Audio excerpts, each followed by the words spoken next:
Merci, merci, mettez-vous. Mettez-vous. Tout d'abord, je remercie Pierre-Richard et Gina de me recevoir ici.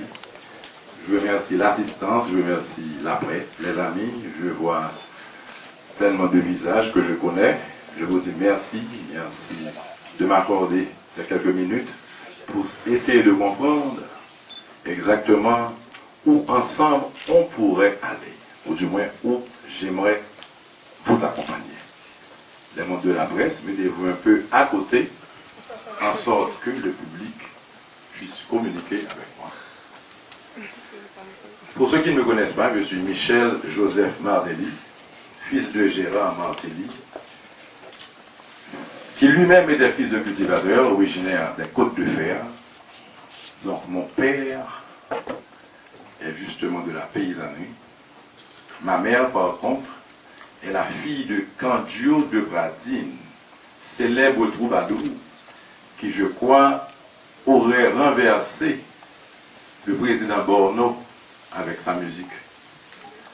Donc, Candio, c'est ça. À ce niveau-là, je me dis que je ne suis pas aussi bon que Candio parce que je n'ai pas réussi à renverser aucun président avec musique maintenant. Mais au moins, j'ai fait de mon mieux. Et c'est grâce à cette musique aujourd'hui que je suis devenu et bon, que j'ai l'opportunité de me tenir devant vous pour vous expliquer ce que j'ai l'intention de faire.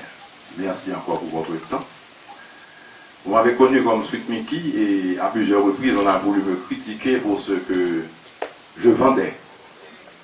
Mais je dois vous dire que je vendais vraiment l'art, la folie, la gaieté et la joie, et je l'ai fait avec passion, avec passion.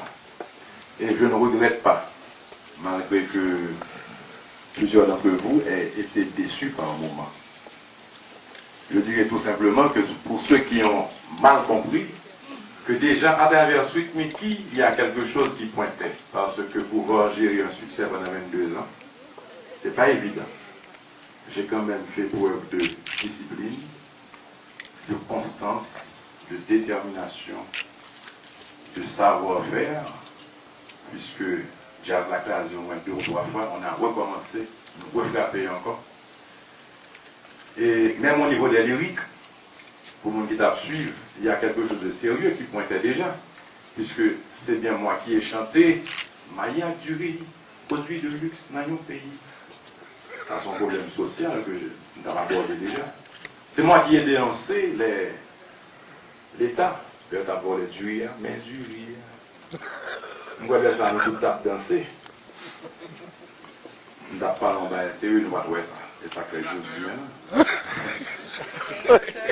C'est pour ça qu'aujourd'hui, il y a un peu de monde qui a tendance à critiquer pour ça que ouais, mais il y a un peu de bague qui ne pas comprendre. C'est moi qui ai chanté chauffeur taxi. C'est moi qui ai osé parler avec mon président. Pendant que le monde a fait gargane dans le carnaval, on a dit président, si vous pas capable, vous t'aimez dire vous pas capable.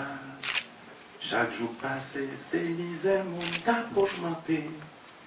Responsabilité envers une société. Je parlais au président, je m'adressais au président, tout le monde a fait gargane en bas. Et puis, c'est Mickey qui pose des fois. C'est pas grave, je ne regrette pas. Je pourrais même dire que j'ai défié toute une société, tout un système, parce que par moment j'ai dit des mots que j'aurais pas dû dire, même fait des mouvements pantalons que je ne pas faire. Et encore, je ne regrette pas parce que c'est ce qui me permet de me tenir debout là maintenant et de vous adresser. Maintenant, c'est quoi mon idée? Mon idée, vous êtes arrivé un beau jour et on vous a dit que Mickey voulait se lancer dans la politique.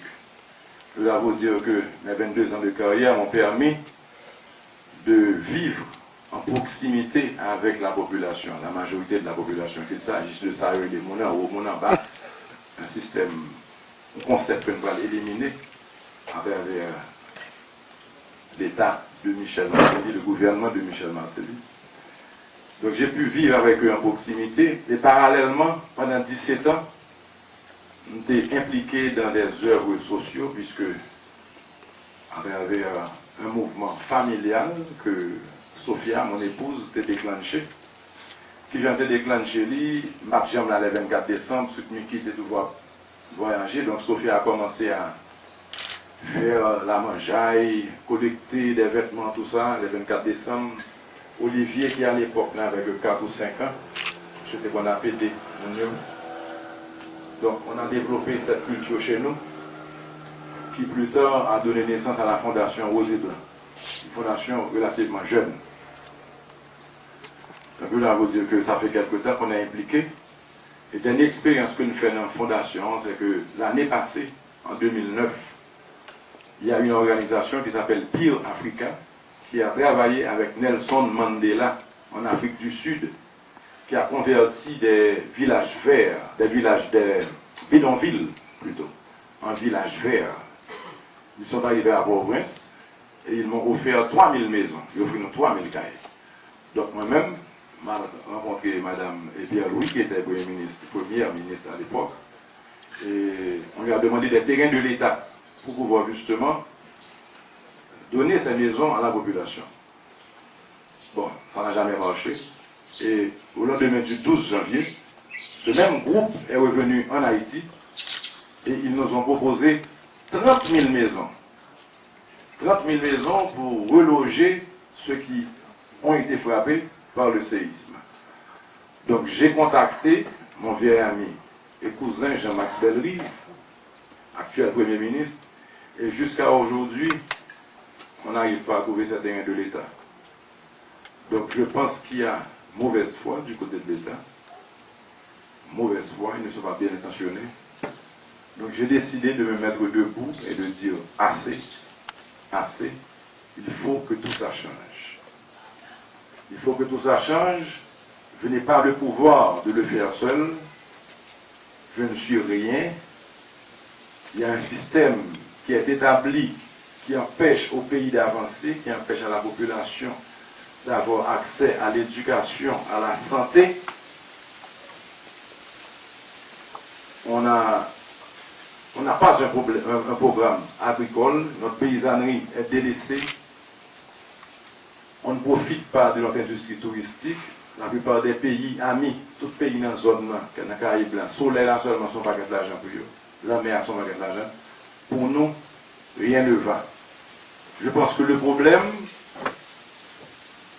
c'est nous. Nous, parce que nous acceptons tout ça d'une part. Nous, parce que nous acceptons que les Haïtiens n'aillent pas à l'école et malgré ça, de monter au timon des affaires avec des intérêts personnels qui fait que l'État ne sert plus, l'État n'a plus pour objectif de desservir la population, de construire, de développer un pays. L'État est un État personnel qui ne sert qu'à s'enrichir. Je vous dis que plusieurs gens vont croire que je suis là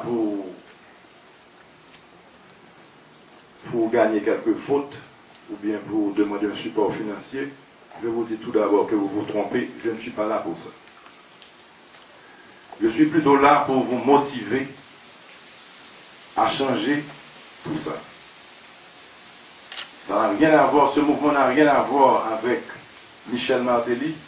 Michel Martelly se met en rassembleur pour inciter ce mouvement, pour déclencher ce mouvement. Et ce mouvement est nôtre, et ce mouvement devra aboutir pour justement offrir à la population des jours meilleurs et offrir au pays un meilleur avenir. Et ce mouvement devra aboutir que Michel Martelly là, que le par là, que le mourir, que le tirer, que le va passer pour ça, nous devons camper pour nous changer Haïti.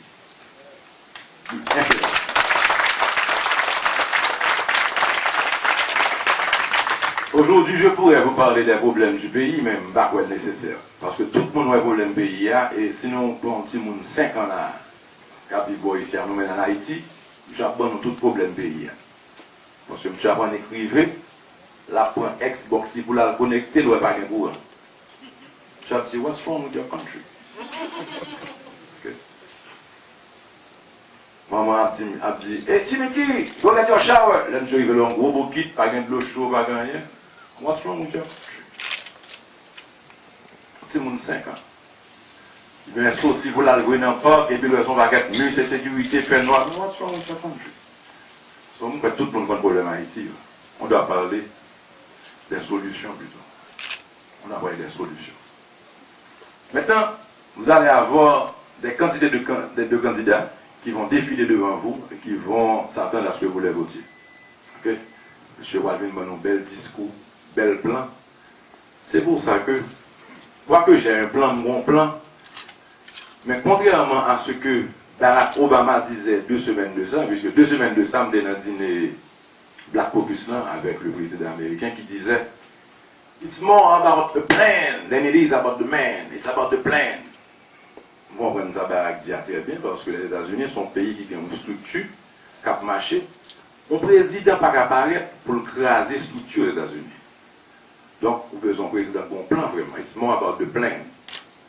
Mais en Haïti, I believe that it's more about the man than it is about the plan. C'est pour nous prêter attention à messager plus qu'à message. Parce que n'importe qui candidat va venir là, pour nous qu'à voter, monsieur va développer une série de belles paroles, belles plans, monsieur va faire ça, faire ça, faire ça. Et puis, le monter, nous va reconnaître.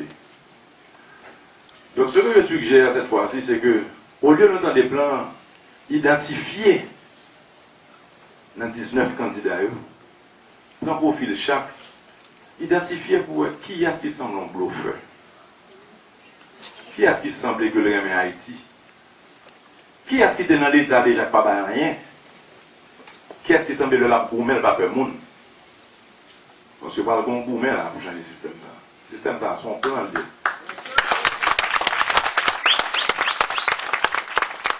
Il y a un monde qui a profité de ce système. Autrefois, on exportait le café, le cacao, le sucre, la bauxite. Pour nous, c'est misère. Notre misère est devenue une denrée rentable. Pour nous, misère, nous avons exploité. Donc, c'est pour nous veiller qui est-ce que nous avons fait confiance. Qui est-ce qui a un cœur dans le pays? Qui est-ce qu'on suspecte qui a tout profil, qui répond à critères ça? Et puis le ça, on a voté moun ça. Si nous avons moun ça, c'est un tel, voter un tel. Et nous avons relé pour nous dire, mais qui? J'ai l'impression que monsieur, plus capable de passer, moi-même, je vais la